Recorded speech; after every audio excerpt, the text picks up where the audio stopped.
ये फिल्म एक ऐसी लड़की की है जिसे एक खतरनाक क्रिएचर से प्यार हो जाता है, मगर ये क्रिएचर एक बहुत ही बड़ी मुसीबत में फंस चुका था। ये लड़की इस क्रिएचर को इस मुसीबत से कैसे निकालती है और इन दोनों के बीच जो रिलेशन बनता है उसका क्या नतीजा निकलता है। ये फिल्म काफी मजेदार है। फिल्म की शुरुआत में एक शहर को दिखाया जाता है। उसी शहर में एक लड़की का सीन दिखाया जाता है जिसका नाम इलाजिया होता है। इलाजिया का कोई दोस्त नहीं होता, जिसकी वजह से वह अकेली रहती है। इलाजिया बोल नहीं सकती। इलाजिया का एक पड़ोसी होता है जिसका नाम जाइल्स होता है। वहीं इलाजिया एक लैब में सफाई का काम करती है। वहां पर उसकी एक सहकर्मी होती है जो उसकी बेस्ट फ्रेंड होती है। सिर्फ वही इलाजिया को पसंद करती थी। बाकी के लोग इलाजिया से ठीक से बात भी नहीं करते थे, इसीलिए इलाजिया भी ज़्यादा किसी से बात नहीं करती थी। इसके बाद दिखाया जाता है कि एक ऑफिसर आता है और सभी से कहता है कि आज हमारे लैब में एक टीम आ रही है जो अपने साथ कुछ ऐसी चीज़ ला रही है जो काफ़ी ज़्यादा मिस्टीरियस है और आज से पहले किसी ने भी उसे नहीं देखा है। तभी वह टीम वहां पर आ जाती है। उनके साथ एक बड़ा सा वाटर टैंक होता है। इस टैंक के पानी में कोई अजीब सी चीज होती है। इलाजिया जब उसके पास जाती है तो वह चीज मूवमेंट करने लगती है। तभी एक टीम आती है और इस मिस्टीरियस चीज को अपने साथ लैब में सेफ जगह पर ले जाती है। इलाजिया और उसके दोस्त को कुछ भी समझ नहीं आता। दूसरे दिन जब वे लोग सफाई कर रहे होते हैं तो उन्हें उस रूम में कोई आवाज आती है, जैसे कोई चीख रहा हो। इसके साथ ही एक आदमी वहां से बाहर निकलता हुआ दिखाई देता है जो कि वहां का कर्नल होता है। उसका पूरा शरीर खून से लथपथ होता है। यही कर्नल इस पूरे प्रोजेक्ट का हेड होता है। उसके हाथ से लगातार खून बह रहा था। तभी एक टीम आकर कर्नल को अपने साथ ले जाती है। इलाजिया और उसकी दोस्त को ये ऑर्डर दिया जाता है कि इस रूम को अच्छी तरह से साफ कर दो। जब इलाजिया और उसकी दोस्त अंदर जाती हैं तो वे हैरान हो जाती हैं। वहां चारों तरफ खून पड़ा होता है, साथ ही दो कटी हुई उंगलियां भी होती हैं। वे उन उंगलियों को एक पैकेट में रख लेती है। उसकी दोस्त किसी को बुलाने बाहर जाती है। इलाजिया आगे बढ़ती है तो देखती है कि एक बड़े से वाटर टैंक में एक क्रिएचर होता है। वे दिखने में बिल्कुल इंसानों की तरह होता है। वह जब इलाजिया को देखता है तो पास आ जाता है। तभी वहां इलाजिया की दोस्त और एक ऑफिसर आ जाते हैं। वे क्रिएचर पीछे की तरफ चला जाता है। अब इलाजिया को उस क्रिएचर के बारे में पता चल चुका था। दूसरे दिन फिर इलाजिया उस क्रिएचर के पास जाती है जिसे कि एक बड़े पूल में रखा गया होता है। वे अपने साथ एक अंडा भी लाई होती है। वे चम्मच से अंडे को ठोकती है जिसके कारण आवाज पैदा हो, क्योंकि इलाजिया बोल नहीं सकती थी। वह क्रिएचर आवाज सुनकर बाहर आ जाता है। इलाजिया उस क्रिएचर को अंडे देती है, लेकिन वह काफी डरा हुआ होता है। वह इलाजिया के हाथ से अंडा नहीं लेता, इसीलिए इलाजिया उस अंडे को छीलकर उस पूल के किनारे पर रख देती है। वह क्रिएचर उस अंडे को लेकर वापस पानी में चला जाता है। इलाजिया भी बाहर चली जाती है। इसके बाद वह कर्नल इलाजिया और उसकी दोस्त को अपनी कैबिन में बुलाता है। वह उन्हें बताता है कि जितना हो सके उस क्रिएचर से दूर रहो। वह बहुत ही खतरनाक जानवर है। तुम्हारी ड्यूटी सिर्फ इतनी है कि उस रूम को साफ करना है। लेकिन इलाजिया कर्नल की बात नहीं मानती। दूसरे दिन इलाजिया फिर अंडे लेकर जाती है, साथ ही एक म्यूजिक सिस्टम भी ले जाती है। वह म्यूजिक बजाती है, साथ ही अंडा निकालकर किनारे पर रख देती है। वो क्रिएचर बाहर आता है और म्यूजिक सुनने के साथ साथ अंडे खाने लगता है। इलाजिया भी वहीं पर अपना लंच खत्म करती है। इस तरह इलाजिया डेली लंच के समय वहां पर आकर अपना टाइम स्पेंड करने लगती है। उसे क्रिएचर की भाषा तो नहीं समझ आ रही थी, लेकिन फिर भी दोनों में अच्छी दोस्ती हो गई थी।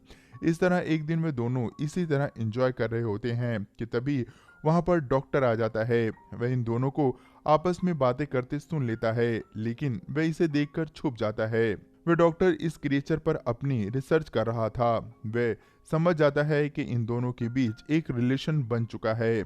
वह डॉक्टर एक साइंटिस्ट होता है जो अमेरिका के लिए रिसर्च कर रहा होता है, साथ ही वह एक जर्मन एजेंट भी होता है। दूसरे दिन इलाजिया सफाई करने के लिए जैसे अंदर जाती है तो वह हैरान हो जाती है, क्योंकि उस क्रिएचर को जंजीरों से बांधा गया था। साथ ही वह क्रिएचर बहुत ज्यादा घायल होता है। तभी उसे पता लगता है कि कोई इस तरफ ही आ रहा है तो वह जल्दी से छुप जाती है। कर्नल और उसकी टीम अंदर आते हैं। वहां पर एक इलेक्ट्रॉनिक रॉड पड़ा होता है। कर्नल उस रॉड को उठाकर क्रिएचर को इलेक्ट्रिक शॉक देता है। क्रिएचर बहुत ही ज्यादा तड़पता है। तभी वहां पर जर्नल आता है। वह उस क्रिएचर को देखकर बहुत ही ज्यादा खुश होता है। वह कहता है कि उन्हें नहीं पता था कि ये इतना बड़ा क्रिएचर होगा। मैंने तो सोचा था ये बहुत ही छोटा होगा। कर्नल बताता है कि अमेज़न के जंगलों में रहने वाले लोग इसे अपना भगवान समझते हैं और इसकी पूजा करते हैं। कर्नल कहता है कि अगर हमें इसके बारे में पता करना है तो हमें इसे मारना पड़ेगा, क्योंकि तभी हमें ये पता चलेगा कि इसकी बॉडी में ऐसा क्या खास है। डॉक्टर कहता है कि इसकी हालत बहुत खराब है। सबसे अलग बात यह है कि ये 2 जगह से सांस ले सकता है। हमें इस पर रिसर्च करनी चाहिए। इसे मारने में कोई फायदा नहीं होगा। कर्नल डॉक्टर की बात मानने को तैयार नहीं होता। डॉक्टर कहता है कि अगर इसे हमने तुरंत पानी में नहीं छोड़ा तो ये कभी भी मर सकता है।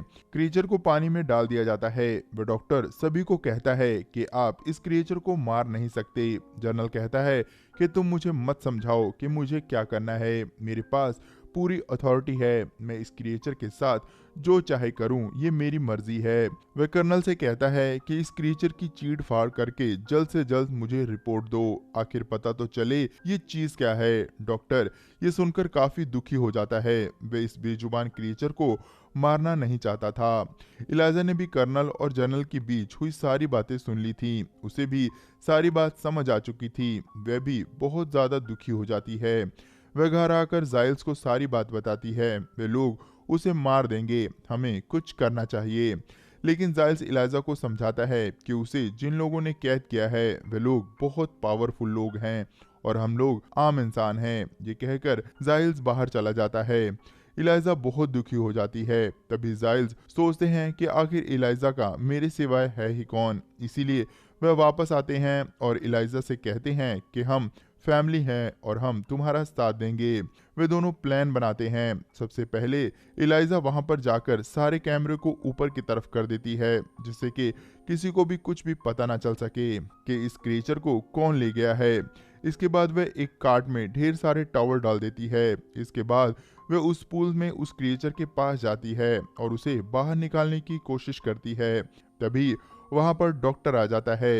इलाइजा उसे देखकर डर जाती है, लेकिन डॉक्टर भी उस क्रिएचर की जान बचाना चाहता था। इसीलिए वह उन जंजीरों की चाबी इलाइजा को दे देता है। वह उसे खोलकर उस कार्ट में डाल देती है। वह जब कार्ट को लेकर जा रही होती है तो रास्ते में उसे उसकी फ्रेंड मिलती है। वह तुरंत समझ जाती है कि इलाइजा क्या कर रही है। पहले तो वह उसे मना करती है, मगर जब इलाइजा उसे सारी बात बताती है तो वह समझ जाती है और उसे जाने देती है। वे दोनों बाहर की तरफ आते हैं। इधर जाइल्स अपनी गाड़ी लेकर अंदर की तरफ जाता है, जहां पर गार्ड को शक हो जाता है। इसीलिए वह उसे अंदर नहीं आने देता। यहाँ पर भी डॉक्टर उस गार्ड को बेहोश करके उसकी मदद करता है। तभी वे दोनों उस क्रिएचर को लेकर बाहर आते हैं और गाड़ी में बैठकर भागने लगते हैं। इलाइजा उस क्रिएचर को अपने घर ले जाती है और बाथटब में डाल देती है, क्योंकि उसे पानी की जरूरत थी। इलाइजा अपने दोस्त को पाकर बहुत ज्यादा खुश होती है और वह डिसाइड करती है कि 10 तारीख को वह उसे रिवर में छोड़ आएगी, क्योंकि 10 तारीख को बारिश की संभावना थी। पानी के सहारे वह अपने घर तक चला जाएगा।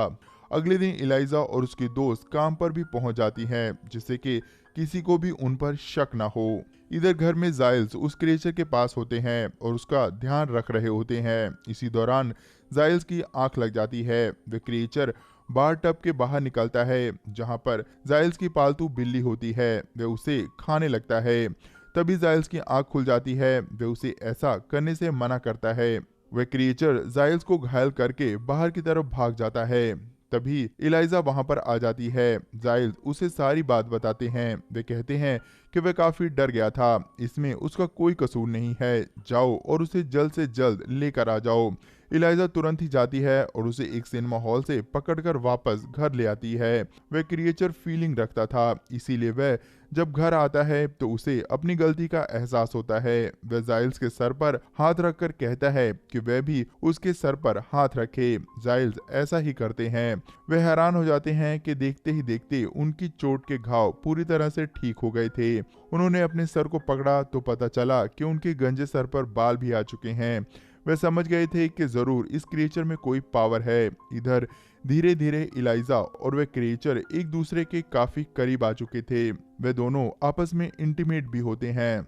इधर जनरल काफी गुस्से में होता है। वह कर्नल को धमकी देता है कि अगर तुमने जल्द से जल्द क्रिएचर को नहीं खोजा तो तुम्हारी पर्सनल और प्रोफेशनल दोनों लाइफ में प्रॉब्लम आ जाएगी।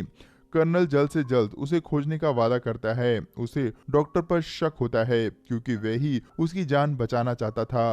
वह डॉक्टर के घर जाता है। वहां वह देखता है कि डॉक्टर घर के बाहर किसी से मिल रहा होता है। तभी दो लोग डॉक्टर पर गोली चलाने लगते हैं। कर्नल उन दोनों को गोली मार देता है। वह डॉक्टर को रशियन भाषा में बात करते हुए सुन लेता है और समझ जाता है कि डॉक्टर एक एजेंट है। वह उसके पास आता है और उस क्रिएचर के बारे में पूछता है। वह डॉक्टर कर्नल को कुछ भी नहीं बताता। तब कर्नल डॉक्टर को काफी टॉर्चर करता है। कर्नल डॉक्टर को मारने लगता है। डॉक्टर के मुंह से एक बात निकल जाती है, क्लीनिंग स्टाफ। कर्नल डॉक्टर को मार देता है। उसे तुरंत इलाइजा की दोस्त पर शक होता है क्योंकि इलाइजा तो बोल नहीं सकती थी। वह इलाइजा की दोस्त के घर जाता है और उस पर दबाव बनाकर क्रीचर के बारे में पूछता है, मगर वह कुछ भी नहीं बताती। तभी यह देखकर उसका पति काफी डर जाता है। वह उसे बताता है कि उसने इलाइजा और उसकी पत्नी की बातें सुनी हैं। वह क्रीचर इलाइजा के घर पर है। कर्नल इलाइजा के घर की तरफ जाता है। इलाइजा की दोस्त उसे फोन करके बता देती है कि कर्नल तुम्हारे ही घर आ रहा है, तुम कहीं भाग जाओ। उस दिन 10 तारीख होती है और बारिश भी हो रही होती है। इलाइजा जाइल्स के साथ उस क्रिएचर को लेकर नदी पर चली जाती है। इधर कर्नल इलाइजा के घर आता है तो उसे वहां कोई भी नहीं मिलता। तभी उसकी निगाह कैलेंडर पर पड़ती है। उस पर 10 तारीख के नीचे एक नोट लिखा होता है। इस दिन उसे रिवर पर छोड़ना है। वह तुरंत ही नदी की तरफ जाता है। इधर इलाइजा अपने दोस्त को लेकर नदी पर पहुंच चुकी होती है। वह उसे बाय कर रही होती है। तभी वहां पर कर्नल आ जाता है। वह दोनों को गोली मार देता है। दोनों नीचे गिर जाते हैं। तभी वह क्रिएचर उठता है। इससे पहले कि कर्नल दोबारा गोली मार सके, क्रिएचर कर्नल के पास पहुंच जाता है। इससे पहले कि कर्नल कुछ सोचता, क्रिएचर उसे मार देता है। इसके बाद वह क्रिएचर इलाइजा को गोद में उठाकर नीचे नदी में कूद जाता है। वह समुद्र की गहराइयों में चला जाता है। वह इलाइजा के गर्दन पर उस निशान पर हाथ रखता है जिससे कि वहां पर एक अलग सा कुछ बन जाता है। इस तरह से इलाइजा पानी में भी सांस ले पा रही थी। साथ ही वे क्रिएचर इलाइजा को जीवित कर देता है। उसके पास बहुत ही पावर्स होती हैं। वह उसे लेकर गहरे समुद्र में चला जाता है जहां पर दोनों एक दूसरे को गले लगा लेते हैं। इलाइजा भी पानी में उसी के साथ रहने लगती है और इन दोनों की प्रेम कहानी यहीं खत्म हो जाती है। दोस्तों, इस कहानी में अगर इलाइजा का करैक्टर आपको अच्छा लगा हो तो इलाइजा के लिए एक लाइक जरूर करें और आगे भी हमारे साथ बने रहने के लिए और ऐसी मजेदार वीडियोस के लिए चैनल को जरूर सब्सक्राइब कर लें। धन्यवाद।